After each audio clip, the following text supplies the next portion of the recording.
COVID-19 merupakan mutasi dari virus corona. Sebelum COVID-19, telah ada SARS dan MERS yang berasal dari virus corona juga. COVID-19 telah mengguncang dunia. Ekonomi lumpuh, budaya berubah, dan pemerintah terus berusaha. Dampak ekonomi lah yang paling terasa, PHK di mana-mana. Namun, apakah kita harus menyerah dengan keadaan? Sekarang, pemerintah telah menerapkan new normal. Orang-orang mulai kembali bekerja dengan protokol kesehatan yang ketat. Berikut adalah salah satu contoh kecil dari dampak perubahan sistem ekonomi yang terjadi akibat adanya COVID-19, yaitu jika dulu melakukan jual beli harus bertatap muka, maka saat ini jual beli terjadi secara online. Sudah banyak platform jual online yang tersedia saat ini.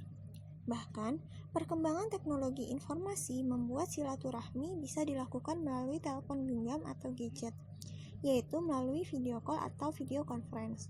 Selain itu, konsultasi kesehatan bisa melalui aplikasi yang disediakan oleh platform kesehatan.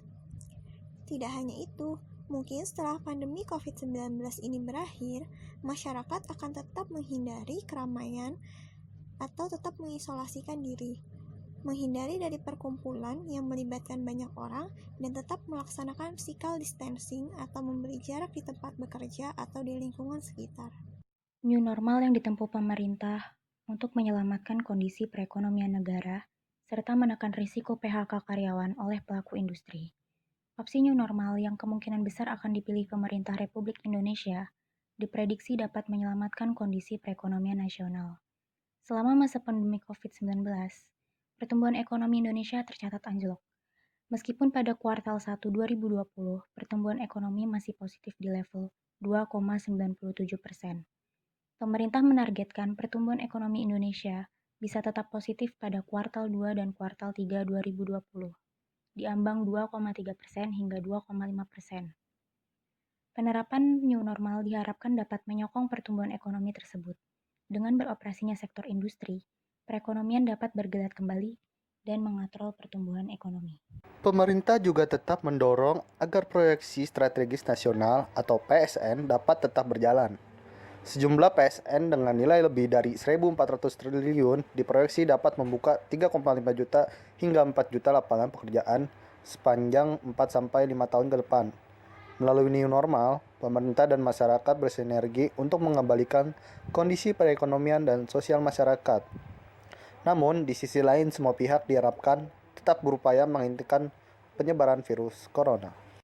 Selanjutnya ada upaya peningkatan perekonomian di masa pandemi.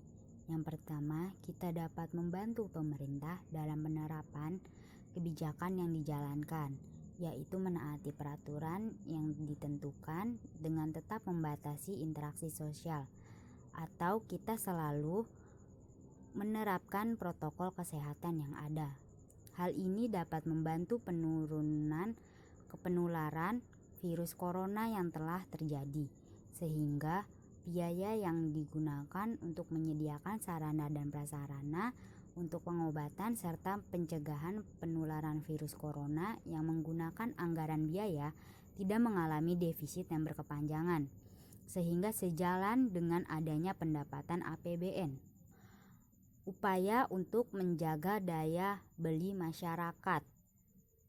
Pemerintah dituntut untuk dapat mengurangi beban biaya yang secara langsung dapat dikendalikan oleh pemerintah, di antaranya tarif dasar listrik, BBM, dan air bersih.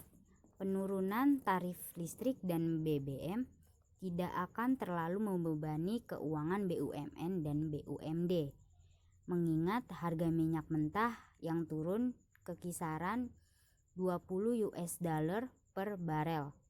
Diperkirakan masih akan berlangsung selama sejalan dengan potensi resesi global. Dan untuk yang terkena dampak dari pandemi COVID-19 ini, kalian harus terus berusaha dan jangan khawatir, karena pemerintah telah membantu dengan subsidi sembako dan subsidi listrik. Untuk yang memiliki harta berlebih, bantulah sesama dengan menggalang donasi, karena dengan menolong sesama, sama saja seperti menolong diri sendiri. Stay safe all, semangat!